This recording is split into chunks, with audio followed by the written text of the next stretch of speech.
हमारे देश के 10वीं पास बच्चों से पूछो a प्लस बी का होल स्क्वायर का मतलब क्या है। मुझे यह तो पता है कि a प्लस बी का whole square equal to A square plus B square plus 2ab, लेकिन इसका पर्सनल लाइफ में क्या फायदे हैं यह कोई नहीं जानता।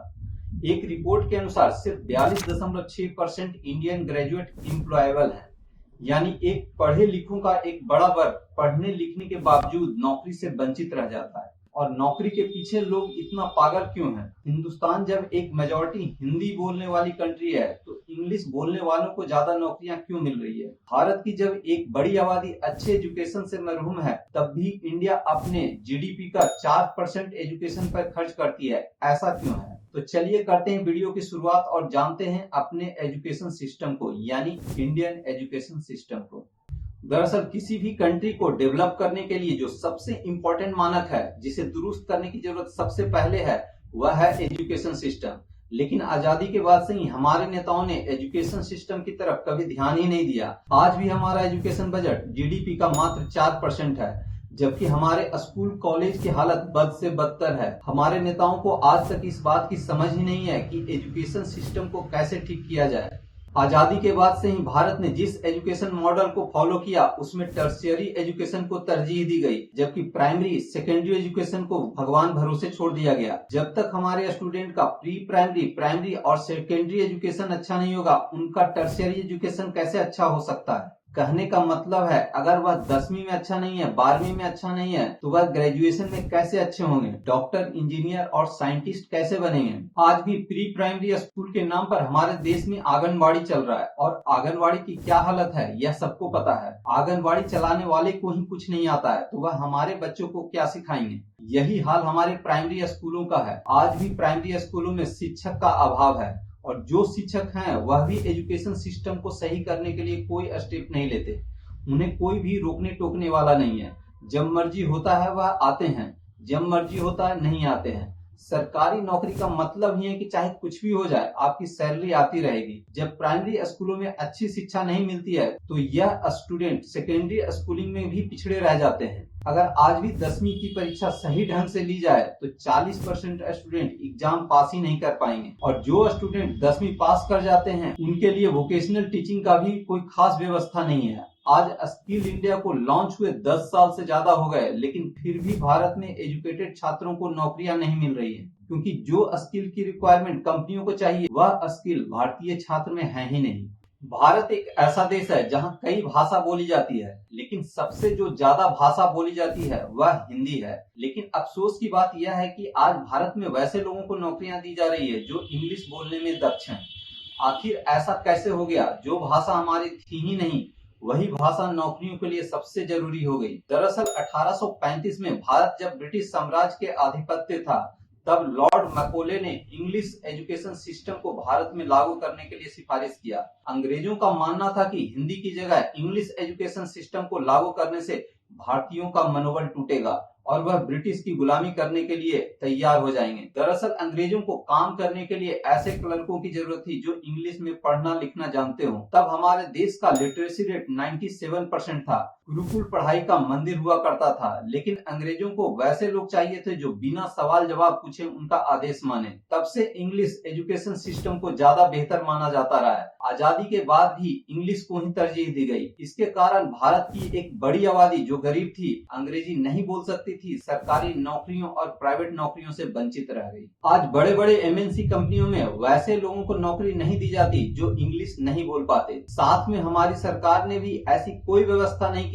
जिससे कि गरीब व्यक्ति अपने बच्चों को अच्छे एजुकेशन दे सके। आजादी के बाद हमारे नेता और ब्यूरोक्रेट्स इस बात को समझने में असफल रहे कि हमारा देश एक अंडर डेवलप्ड कंट्री है जहां अधिकतर लोग हिंदी बोलते हैं। वैसे हमारे देश में बहुत सारे लैंग्वेज है, लेकिन जो सबसे ज्यादा बोली जाने वाली भाषा थी वह हिंदी थी। इसलिए कायदे से हिंदी भाषा को ही हर जगह महत्व मिलना चाहिए था। यहाँ पर हमारे टॉप लीडरशिप और ब्यूरोक्रेट से बड़ी गलती हो गई। उन्होंने इंग्लिश को कामकाजी भाषा बनाया, जबकि स्टेट लेवल पर लोकल भाषा को तरजीह दी गई, जिसके कारण अधिकतर नौकरियां उन लोगों को मिल रही थी जो इंग्लिश बोलने में सक्षम थे। क्या आपने ध्यान दिया है? हमारे बीच में रहने वाले पेरेंट ऐसा हमेशा बोलते हैं, मेरा बच्चा इंग्लिश मीडियम में पढ़ता है, वह धड़ल्ले से इंग्लिश बोलता है, और ऐसा बोलकर वह बहुत ही गर्वान्वित महसूस करते हैं। लेकिन सच्चाई क्या है? हमारे देश के कितने परिवार इंग्लिश मीडियम स्कूल में पढ़ सकते हैं?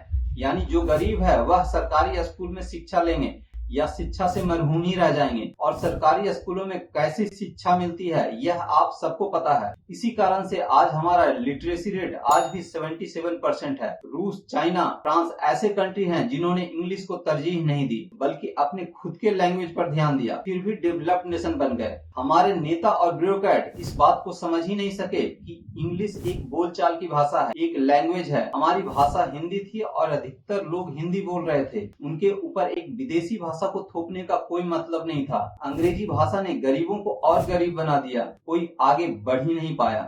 दूसरा, आजादी के बाद से ही हमारी सरकार ने टर्शियरी एजुकेशन पर फोकस किया और IIT, एम्स जैसे कॉलेज बनाए, जबकि हमारा बुनियादी शिक्षा कमजोर ही रहा, जिससे एक बड़ी आबादी लंबे वक्त तक अनपढ़ रही। आप खुद सोचकर देखो कि अगर हमारा प्राइमरी और सेकेंडरी एजुकेशन सही रहेगा तो टर्शियरी एजुकेशन तो अपने आप सही हो जाएगा। जो स्टूडेंट प्राइमरी और सेकेंडरी एजुकेशन में सही होते हैं उनके लिए टर्शियरी एजुकेशन का दरवाजा अपने आप खुल जाता है। अगर उनके पास पैसा नहीं है तो वे लोन लेकर पढ़ाई कर सकते हैं। हर बड़े डेवलप्ड कंट्री में जैसे अमेरिका में प्राइमरी और सेकेंडरी एजुकेशन फ्री होता है। हमारे यहाँ भी प्राइमरी और सेकेंडरी एजुकेशन फ्री है, लेकिन दुख की बात यह है कि हमारे यहाँ प्राइमरी और सेकेंडरी स्कूल की हालत बहुत खराब है। ऐसे स्कूलों में पढ़ने वाले ज्यादातर बच्चे कुछ कर ही नहीं पाते। Annual stats of education report 2018 के अनुसार कक्षा 5 में पढ़ने वाले 50% छात्र ही कक्षा 2 की किताब पढ़ सकते हैं।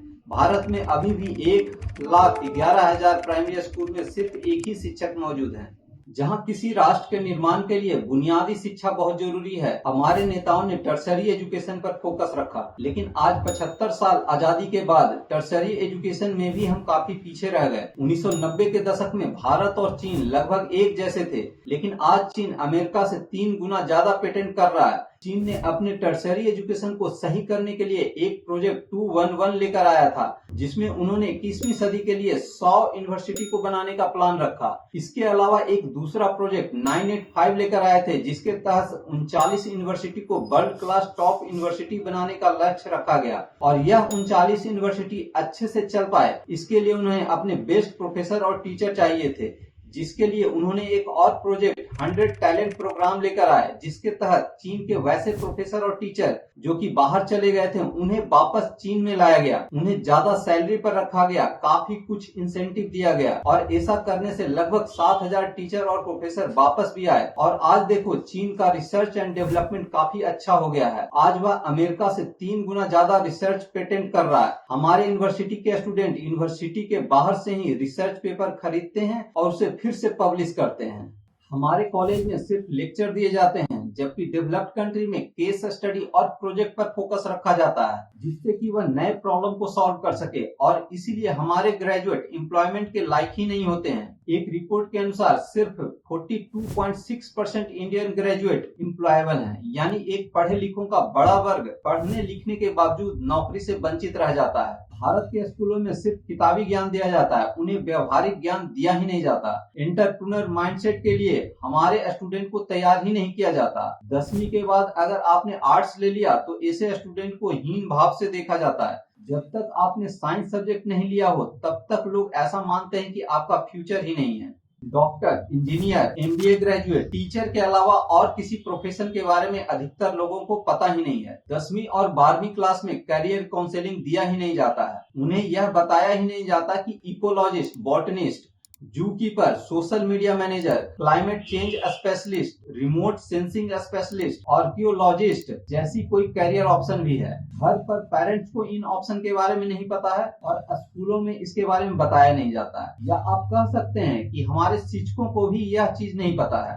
हमारा पूरा एजुकेशन सिस्टम 5 से 6 करियर ऑप्शन के ऊपर ही घूमता रहता है। डॉक्टर बनना है, नीट की तैयारी करो। इंजीनियर बनना है, JEE की तैयारी करो, नहीं तो ग्रेजुएशन करो और उसके बाद सरकारी नौकरी ढूंढो। इसके अलावा लोगों को कुछ पता ही नहीं है। जबकि सरकारी नौकरी मिलती है कितने लोगों को? सिर्फ 300 में 1 को। जी हाँ, सही सुना, सिर्फ 300 में 1 स्टूडेंट को। तो प्रश्न है कि आखिर किया क्या जाए। एजुकेशन सिस्टम को तो स्टूडेंट बदल नहीं सकते और हमारी सरकार तो सोई हुई है। वह चाहे तो फिनलैंड और जर्मनी के एजुकेशन सिस्टम को कॉपी कर सकते हैं, लेकिन आपको पता है कि हमारे नेता कैसे हैं? फिर हमें क्या करना चाहिए? आज के समय में हर व्यक्ति के हाथ में एंड्रॉयड फोन है। आप गूगल और यूट्यूब में अपने करियर ऑप्शन के बारे में सर्च कर सकते हैं। कुछ नहीं करना है, बस यह पूछना है कि मैंने हिस्ट्री सब्जेक्ट लिया है, इसमें क्या करियर ऑप्शन हो सकता है? मैंने ज्योग्राफी सब्जेक्ट लिया है, इसमें क्या करियर ऑप्शन हो सकता है? और आप देखेंगे कि गूगल और यूट्यूब में आपको हर सब्जेक्ट में